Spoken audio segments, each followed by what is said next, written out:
अस्सलाम वालेकुम स्टूडेंट्स। आज हम लोग डिस्कस करेंगे, टॉपिक है हमारा साइनैप्स। तो इसमें हम लोग क्या डिस्कस करेंगे? फर्स्ट ऑफ ऑल साइनैप्स जो है ये क्या चीज़ है? एक junction between the terminal axon of one neuron and dendrite of other neuron.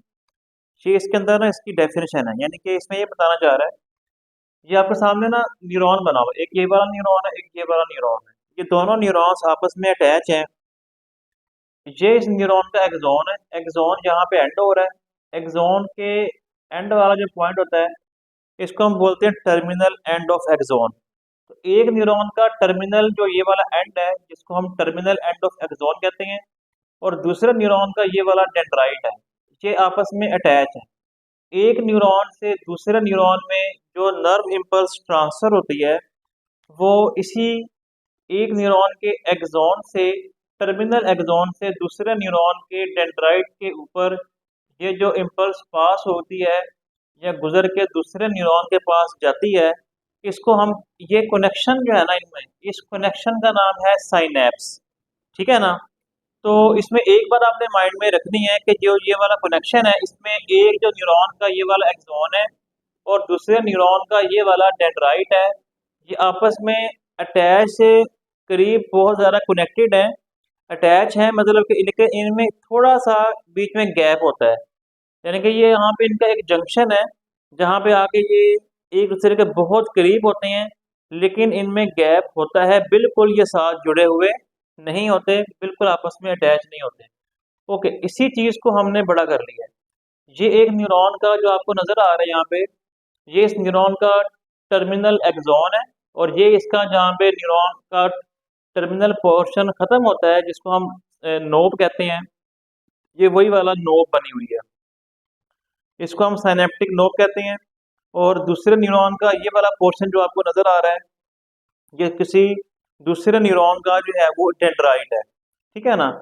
तो इसमें हम इसको अभी स्टडी करते हैं कि इसमें होता क्या है। तो पहले हमें ये बात का पता लग गया कि साइनैप्स एक कनेक्शन है, एक न्यूरॉन का जो एक्सॉन वाला पोर्शन, एंड वाला पोर्शन टर्मिनल एक्सॉन, दूसरे न्यूरॉन का जो डेंड्राइट है वो वाला पोर्शन, इनका जो एक कनेक्शन है इसको हम नाम देते हैं साइनैप्स का। ओके, इसके बाद आपको पहले एक बात बताऊंगा, न्यूरोट्रांसमीटर क्या चीज़ है। न्यूरोट्रांसमीटर ऐसे मॉलिक्यूल होते हैं जो कि help to pass nerve impulse, जो नर्व इम्पल्स को एक न्यूरॉन से दूसरे न्यूरॉन के ऊपर या दूसरे न्यूरॉन के पास जाने के लिए के अंदर हेल्प करते हैं, कि नर्व इम्पल्स को पास होने में हेल्प करती हैं। इनको हम स्पेशल मॉलिक्यूल होते हैं, हम इनको न्यूरोट्रांसमीटर का नाम देते हैं।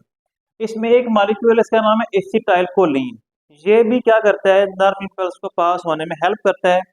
और जैसे ही नर्व इम्पल्स इसकी वजह से पास हो जाती है, तो ये जो एसिटाइलकोलिन एक न्यूरोट्रांसमीटर है, ये जो है ना ब्रोकन बाय एसिटाइलकोलिन एस्टिरेज, एक एंजाइम है जो इसको बाद में ब्रेक कर देगा, यानी कि इसका जैसे ही काम खत्म होगा तो इसको ब्रेक कर दिया जाएगा। हमें इसको अभी हम देखेंगे। एक और इसने एग्जांपल दी है एड्रेनालिन, ये भी हमारे पास एक न्यूरोट्रांसमीटर का मॉलिक्यूल है।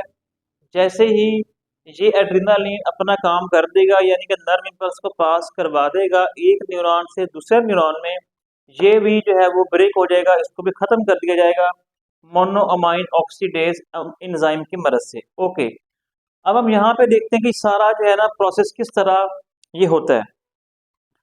ये हमारे पास एक जो है ना न्यूरॉन है, इस न्यूरॉन का जो ये आखिरी वाला पोर्शन है, यानी कि अगर आप यहाँ पे देखिए ये न्यूरॉन है, इसका ये एक्सॉन है। एक्सॉन जहाँ पे एंड हो रहा है इसको बोलते हैं क्या? इसको बोलते हैं टर्मिनल एक्सॉन। टर्मिनल एक्सॉन का जो बिल्कुल ये वाला पोर्शन है, ये जो है इस पे यहाँ पे नोक टाइप बना होता है, ये जरा गोल होता है, राउंड होता है, इसको हम बोलते हैं नोक। ठीक है, अब यहाँ पे ये वही वाला हमारे पास एक्सॉन है, यहाँ पे ये खत्म हो गया आगे, और यहाँ पे इसकी नोक बनी हुई है, यानी कि ये वाला पोर्शन इसका यहाँ पर बना हुआ है। दूसरे न्यूरॉन के इस तरफ जो है वो क्या है, डेंड्राइट है, और यहाँ पे हमने इसको बड़ा कर लिया है, हम इसको अभी देख रहे हैं। अब होता यार ये है कि इस न्यूरॉन के जरिए जब यहाँ पे नर्व इम्पल्स पहुंचती है एक्सॉन के जरिए, तो यहाँ पे होते हैं कैल्शियम के आयंस। ठीक है, कैल्शियम आयंस जो होंगे ना, नर्व इम्पल्स जैसे ही यहाँ पर पहुंचेगी, कैल्शियम के आयंस जो है ना ये रिलीज होना शुरू हो जाएंगे, और कैल्शियम के आयंस इसके अंदर यहाँ पे रिलीज होते होते इनकी जो अमाउंट है काफ़ी ज़्यादा इंक्रीज हो जाएगी, कैल्शियम के आयंस की अमाउंट काफ़ी ज़्यादा इंक्रीज हो जाएगी नर्व इम्पल्स के आने की वजह से।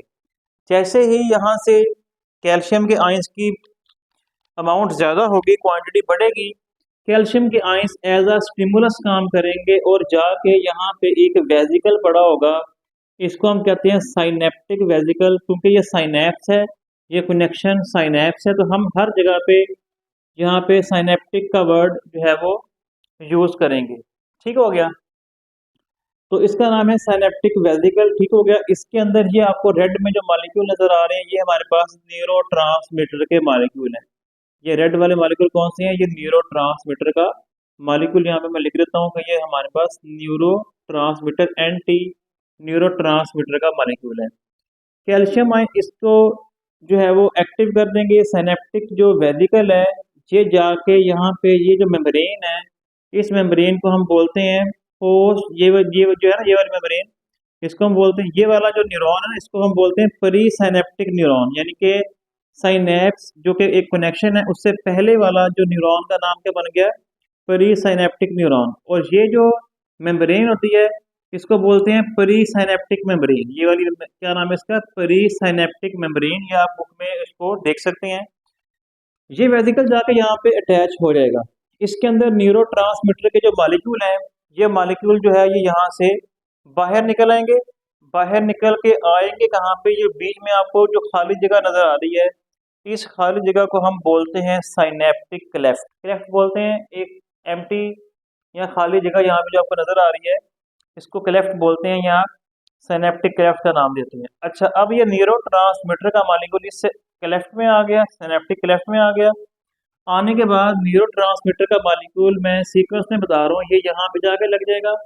ये दूसरा जो न्यूरॉन, दूसरे जो डेंड्राइट है, दूसरे न्यूरॉन का जो डेंड्राइट है, उसके ऊपर कुछ मॉलिक्यूल लगे होते हैं, इनको बोलते हैं रिसेप्टर मॉलिक्यूल। ये कुछ प्रोटीन होते हैं जो कि रिसीव करती हैं इस आने वाले न्यूरोट्रांसमीटर के मॉलिक्यूल को। जैसे ही इसके ऊपर ये लगेगा, तो ये जो यहाँ पे रिसेप्टर का मॉलिक्यूल, यहाँ पे इसके अंदर एक यहाँ पे लिखा हुआ है कि आयन चैनल ओपन। ये एक ऐसा रास्ता है, जैसे ही इसके ऊपर ये आगे लगेगा ना, ये रास्ता खुल जाएगा, ये रास्ता चैनल ओपन हो जाएगा। ठीक है ना? और जैसे ये चैनल यहाँ से ओपन होगा, तो उसके साथ ये जैसे यहाँ पे अटैच हुआ, इसका काम सिर्फ न्यूरोट्रांसमीटर अटैच हुआ, अटैच होने के बाद इसने ना ये इस चैनल को, ये चैनल यही वाला है जो रिसेप्टर मॉलिक्यूल है, इसी में यहाँ पे इसको दिखाया हुआ कि ये चैनल जो है क्या हो जाएगा? ये चैनल ओपन हो जाएगा। इसी को ही कह रहा है, रिसेप्टर मॉलिक्यूल को ही। इसका चैनल जैसे ही ओपन होगा, तो साथ ही जो ये वाला न्यूरोट्रांसमीटर का मॉलिक्यूल है, इसको ब्रेक कर दिया जाएगा, इसको ख़त्म कर दिया जाएगा। और ये ब्रोकन डाउन बाय एंजाइम्स, इसको एंजाइम जो है वो ब्रेक कर देंगे। चैनल जैसे ही ओपन होगा ना, इस चैनल के ओपन होने से क्या होगा? एक समझ लें कि सिग्नल जाएगा।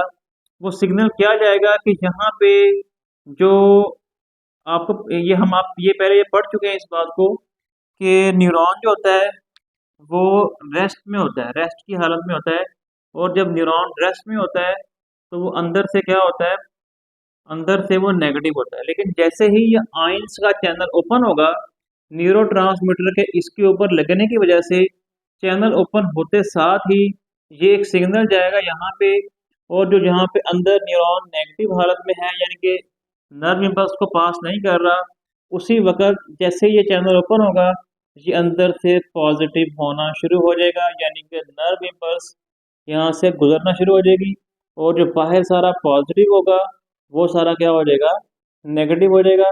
और इसी चीज़ को हमने पिछले प्रीवियस लेक्चर में डिस्कस किया था कि अगर न्यूरॉन अंदर से पॉजिटिव हो जाए, बाहर से नेगेटिव हो जाए, यानी कि नर्व इम्पल्स गुजरना शुरू हो गई है, तो इसको हमने नाम दिया था डीपोलराइज स्टेट का, या डीपोलराइजेशन, या आप इसको कह लें कि एक्टिव मेम्ब्रेन पोटेंशियल।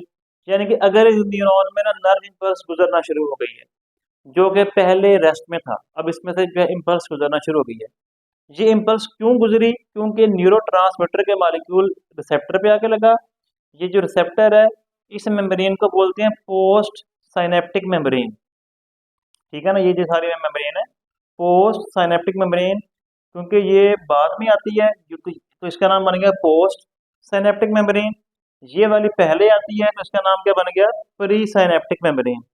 तो इस तरह ये यहाँ पे जब जैसे यहाँ पे अटैच होगा तो चैनल ओपन हुआ, चैनल ओपन होने से एक सिग्नल गया और ये अंदर से जो न्यूरॉन था जो पहले नेगेटिव था अंदर पॉजिटिव हो गया, मतलब कि डीपोलराइजेशन स्टार्ट हो गई और इम्पल्स आगे पास हो गई। इसको हम नाम देते हैं किस चीज़ का, साइनैप्स का।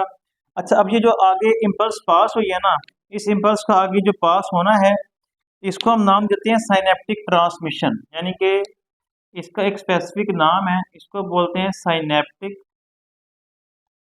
ट्रांसमिशन।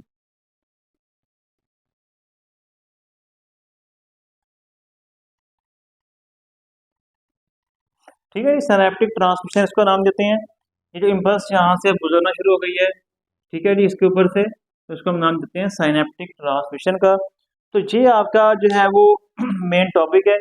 इसके अंदर इसको आप लोगों ने अच्छे तरीके से जो है वो कर लेना है। सिंपल सा टॉपिक है और ये लॉन्ग क्वेश्चन में अक्सर आता है। अच्छा इसमें अच्छा इसमें इसके अंदर जो है ना, जो ये हमारे पास ये जो जिसको हम लोग डीपोलराइजेशन कह रहे हैं, जब यहाँ पे इम्पल्स गुजरना शुरू हो गई है, इसको हम एक और नाम भी देते हैं ई एक्साइटेटरी, EPSP, यानी कि excitatory post synaptic potential, EPSP, excitatory post synaptic potential, यानी कि नर्व इम्पल्स जो है वो इसमें गुजरना शुरू हो गई, इसको EPSP का नाम भी देते हैं। तो आज के लिए इतना ही, बाकी इंशाल्लाह पढ़ेंगे हम लोग नेक्स्ट लेक्चर में। अल्लाह हाफिज़।